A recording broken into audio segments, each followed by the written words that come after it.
This is the IELTS listening test. You will hear a number of different recordings and you will have to answer questions on what you hear. There will be time for you to read the instructions and questions, and you will have a chance to check your work. All the recordings will be played once only. The test is in 4 parts. At the end of the test, you will be given 10 minutes to transfer your answers to the answer sheet. Now turn to Part 1.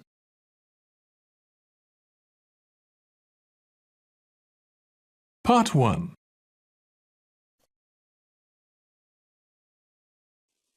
You will hear a man phoning to inquire about hotel information. First, you have some time to look at questions 1 to 4.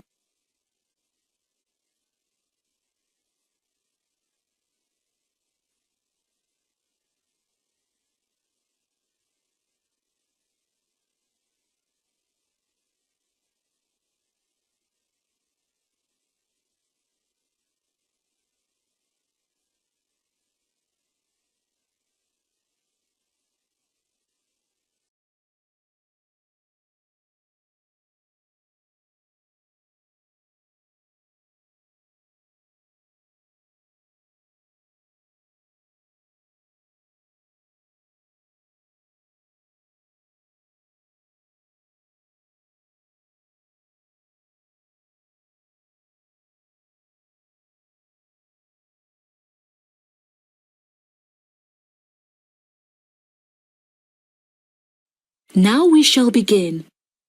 You should answer the questions as you listen because you will not hear the recording a second time. Listen carefully and answer questions 1 to 4. Good afternoon. You're through to reception at the Island Hotel in Crete. How may I help you today? Yes, hello there. I'm hoping to book a double room for my wife and myself for about 2 weeks, from the 25th of April of this year. Firstly, could you tell me whether it's particularly hot during this time? Yes, of course, sir. During late April and early May, the daytime temperature shouldn't exceed 19 degrees Celsius. But the weather has been rather erratic and difficult to predict in recent years, so I am unable to say for certain. Okay, that sounds good. My wife doesn't like going outside when it's very hot. I haven't booked flights yet, but I must say that I'm unfamiliar with Crete and its transport system. Does the hotel provide an airport shuttle service? Yes, sir. We provide a complimentary airport pickup service for all our guests. It takes about 40 minutes to get here from the airport, but it's at least 60 minutes at rush hours. And you will be provided with a fully air-conditioned shuttle bus. Okay, excellent. In that case, do you have any rooms available for the dates I gave you? I shall have a look on the system now for you, sir. Bear with me just a moment. Yes, sir. I can see now that we have several rooms available. Would you prefer a garden view or a sea view? Well, ideally I would like a sea view room with a balcony. But of course that depends on the difference in price. Not to worry, sir.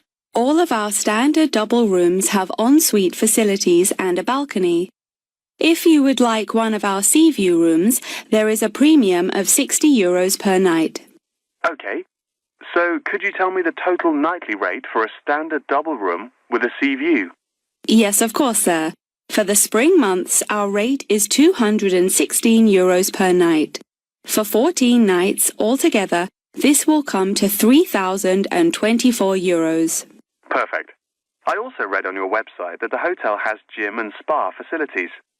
Are there any other facilities on offer? Yes, we have a large outdoor infinity pool overlooking the ocean, with luxury sunbeds and a poolside bar. We also have 3 full-size tennis courts, where we run a popular doubles tournament, with the winner receiving 2 all-inclusive spa day vouchers. Goodness, I shall have to brush up on my tennis skills. Before you hear the rest of the conversation, you have some time to look at questions 5 to 10.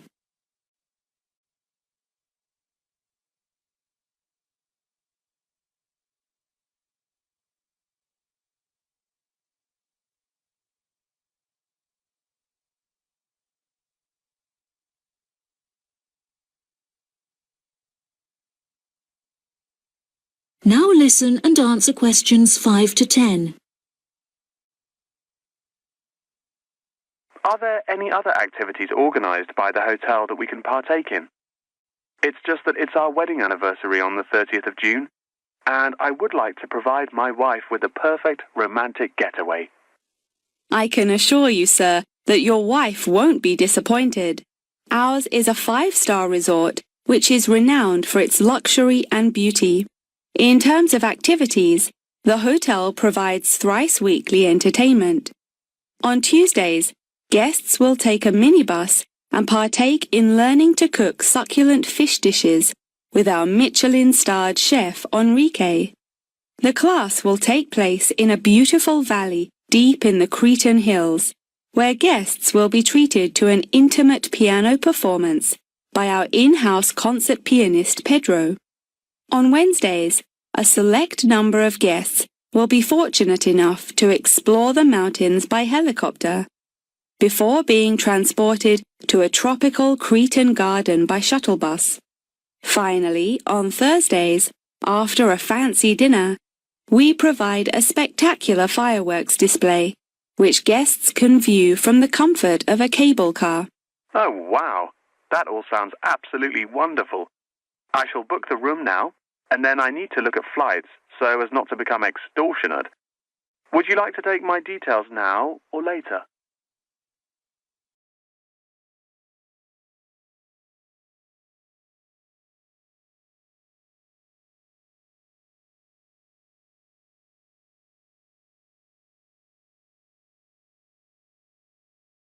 That is the end of part 1. You now have 1 minute to check your answers to part 1.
Part 2. You will hear part of a radio program about online exchange business. First, you have some time to look at questions 11 to 14.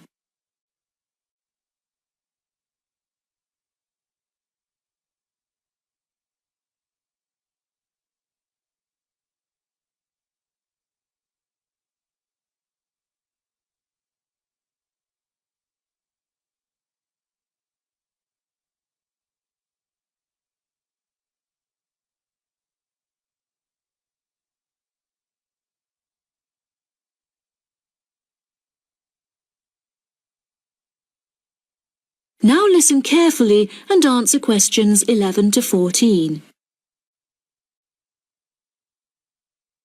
Barter Online UK is a young up-and-coming website in the United Kingdom where users can buy new and used goods. However, instead of paying with money, registered users instead exchange their purchase for an item of similar value.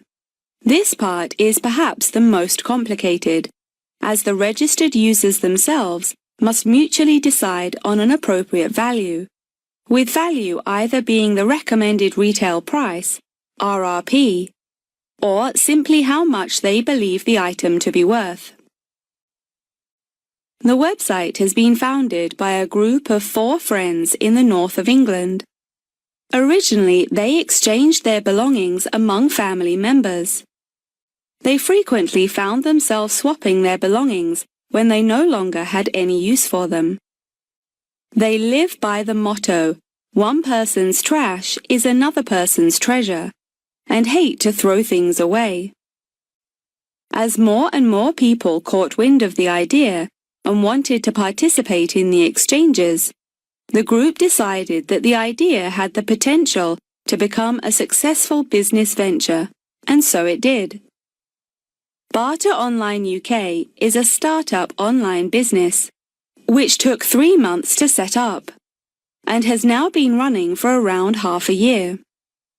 Despite only being founded a short time ago, the website has already garnered about 1,500 registered users, with 500 more than expected, a huge achievement for the founders. Some of the users are registered in the United Kingdom and Canada, with the majority from the Republic of Ireland. In order to become a registered member, users must first fill in their personal details, followed by their credit or debit card details, which will be used to take payment of a monthly fee of £5. As long as this fee is paid, users will be able to perform an unlimited number of online exchanges. Before you hear the rest of the programme, you have some time to look at questions 15 to 20.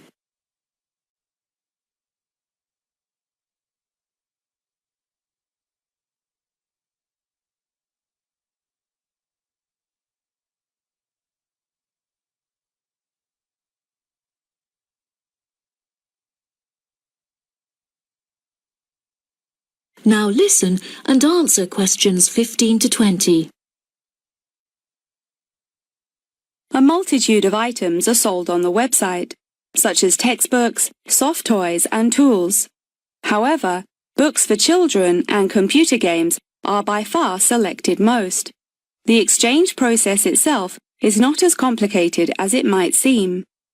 Users can enter their preferences for what they would like to receive, and also explicitly state what they would like to give away, and the website will automatically pair up suitable users. If, however, a user doesn't want to give anything away, but would simply like to buy something, Barter Online UK does support a secure online payment system, where users can perform a normal monetary transaction. Despite this, the founding group strongly discourages the use of the online payment system, clearly stating that this goes against the intended ethos of the company. Although bartering is an age-old process, many of the website's users are unsure how to decide which of their own items to exchange. It often helps to order items by popularity, using the filter button provided. This will tell the website to find out popular items for users' convenience. To this, the founding members say, just put everything you don't want on there. Different people have different tastes, and you never know what they might be looking for. In order to aid registered users in their exchanges and to provide them with assurance, the founders recently added a new feature whereby on completion of an exchange, users will be encouraged to provide each other with feedback. This feedback will include criteria such as the quality of the item as compared with how it was advertised, the ease of communication with the seller, the speed at which the item was delivered, and so on. The friends believe that using this method, users will have a more transparent and trustworthy bartering experience.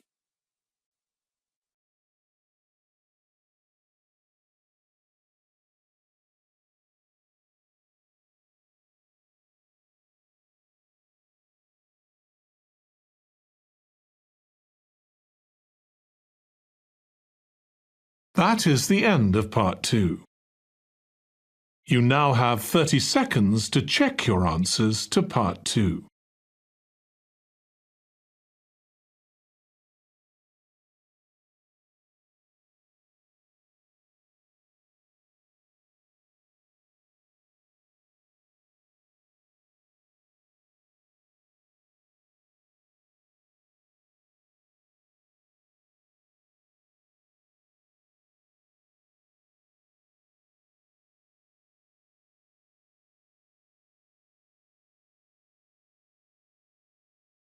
Part 3.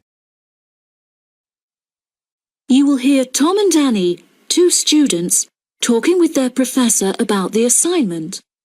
First, you have some time to look at questions 21 to 26.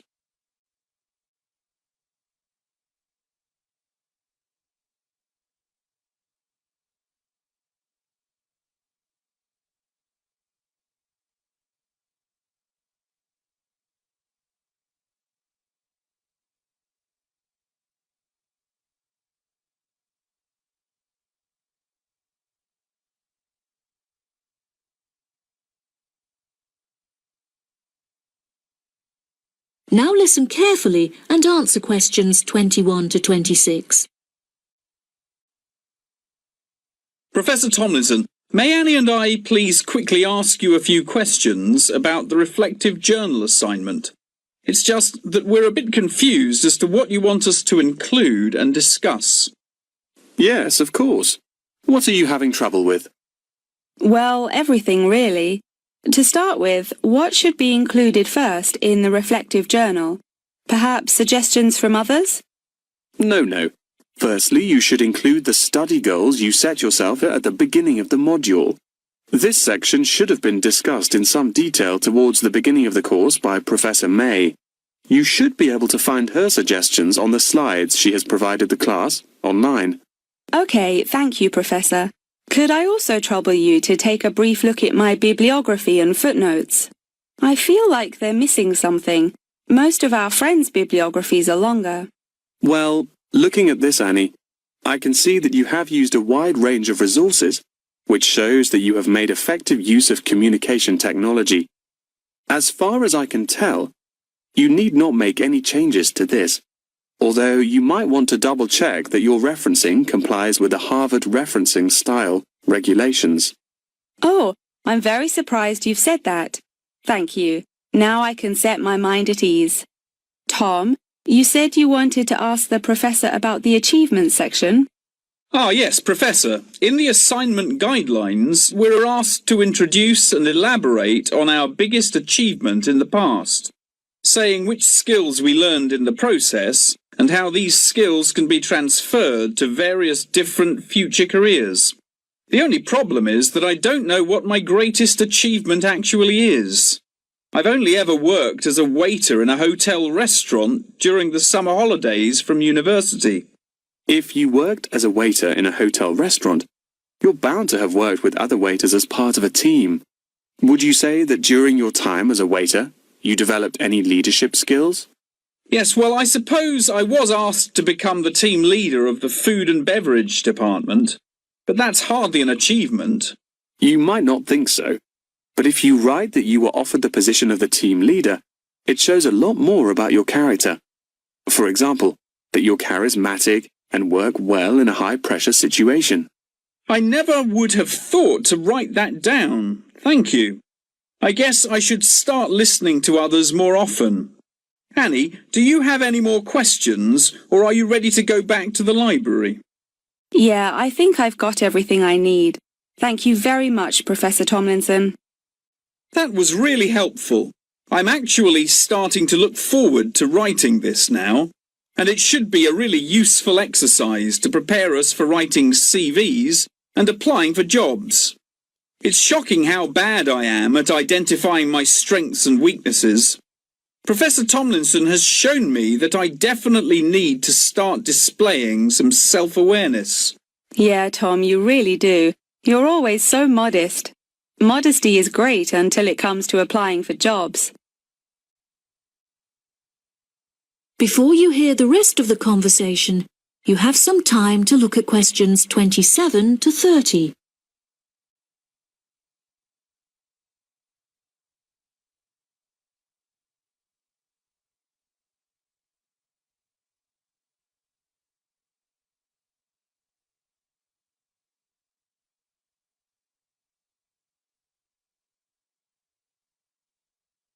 Now listen and answer questions 27 to 30. Oh no! I forgot to ask the professor about the section on identifying the skills gained through different activities. Do you remember? When it asks you, for example, whether writing an essay develops your study skills, or your independent learning and so on. Oh goodness, we really should have asked him that. I've been having trouble with it too. It just seems like such a pointless task. What do you reckon the answers are? I think writing an essay might be a way of identifying and resolving a problem, because you have to state the problem in the introduction and then solve it. I'm not so sure about taking exams. I thought they were supposed to develop lots of different skill sets. If I really had to choose, I'd say that taking exams enables you to become more confident in yourself. Do you agree? Maybe. I really don't know either. What do you think about the last two? Making class notes and presentation notes? Oh, it's so difficult. I think making class notes has to be a way of becoming a more independent learner, because you yourself decide what the important information is and learn it. That reminds me, I find taking presentation notes is a disaster. The professors speak much too quickly, and I write much too slowly.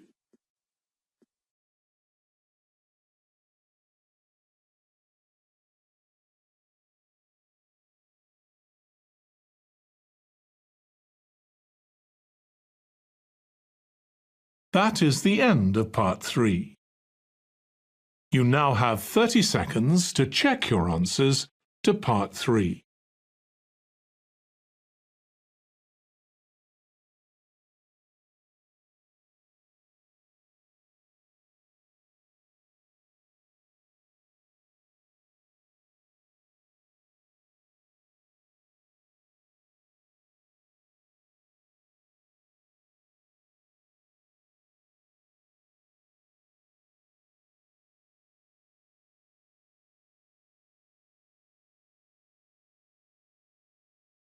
Part 4.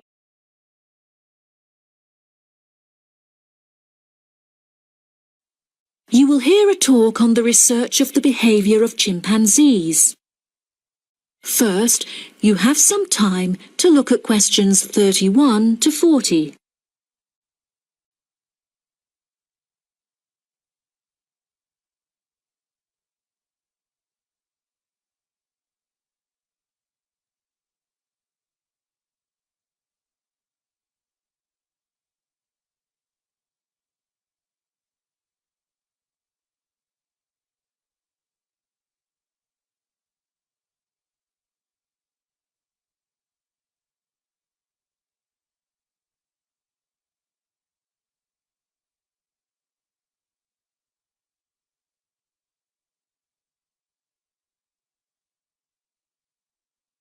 Now listen carefully and answer questions 31 to 40. Welcome back to my series of short lectures on apes. Today we will examine recent and historical breakthroughs on the behaviour of chimpanzees, otherwise known as chimps. The word chimpanzee is an umbrella term for two different species of apes in the genus Pan, which are the common chimpanzee or pan troglodytes found in West and Central Africa, and the bonobo, or Pan paniscus, which are found in the forests of the Democratic Republic of the Congo. Chimpanzees belong to the hominidae family, together with gorillas, orangutans, and indeed humans. Current research tells us that the chimps broke away from the human branch of the hominidae family approximately 6 million years ago, and remain the closest living relative to humans to this day.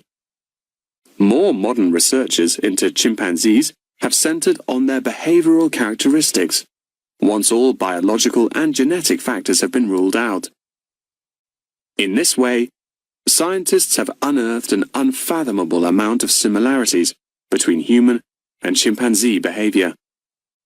Although much of this research has taken place through observation of captive chimps, the results are widely seen as an authoritative reflection of chimps living in the wild. Chimps live in large so-called communities comprised of many male and female members, with the social hierarchy determined by an individual chimp's position and influence. Through such research, scientists have found that chimps learn and adapt through observation of others' behaviour. Once in power, the alpha male is often seen to alter its body language in order to retain power. For example, he might puff himself up in order to intimidate others, while lower-ranking chimps are noted to behave more submissively and holding out their hands while grunting. Female chimpanzees also have a distinct social hierarchy, with high social standing inherited by children.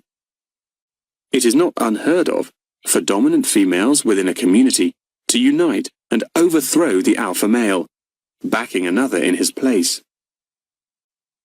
James Diamond, in his book The Third Chimpanzee, suggests that chimps should now be reclassified in the genus Homo instead of Pan, and there are many arguments still in favour of this. Male common chimpanzees are, on average, 1.7 metres in height, weighing 70 kilograms, with their female counterparts being somewhat smaller. By comparison, the bonobo is slightly shorter and lighter, but with longer arms and legs. However, both species walk on all fours and climb trees with great ease. Jane Goodall made a groundbreaking discovery in 1960 when she observed the use of tools among chimpanzees, including digging for termites with large sticks. A recent study claimed to reveal that common chimpanzees in Senegal have been using spears sharpened with their teeth to hunt. However, these reports remain unsubstantiated. Researchers have witnessed such tools, namely rocks, being used by chimps to open coconut shells, and indeed crushing nuts with stone hammers.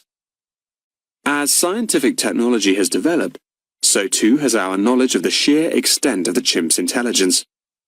Research has now shown that chimps have the capability to learn and use symbols, and understand aspects of the human language, including syntax, as well as numerical sequences. As I mentioned earlier, the umbrella term chimpanzee is comprised of the common chimpanzee and the bonobo. These two subspecies are divided along the Congo River, with the common chimps living on one side and the bonobos living on the opposite side of the river.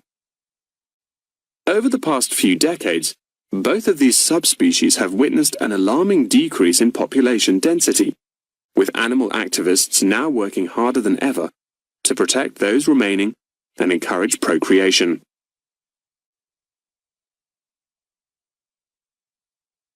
In addition, next week's episode will focus more closely on how chimpanzees in captivity are able to learn things through imitating the behaviour of humans, as well as how chimpanzees' behaviours have developed over many generations.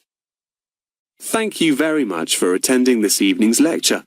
I hope you found it intellectually stimulating, and I look forward to seeing you again next week. Good night.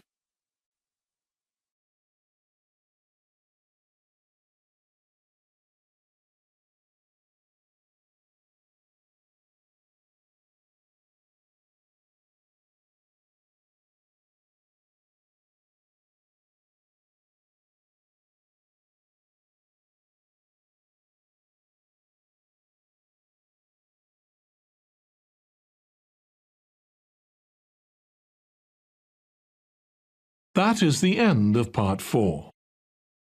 You now have 1 minute to check your answers to Part 4. That is the end of the listening test. In the IELTS test, you would now have 10 minutes to transfer your answers to the answer sheet.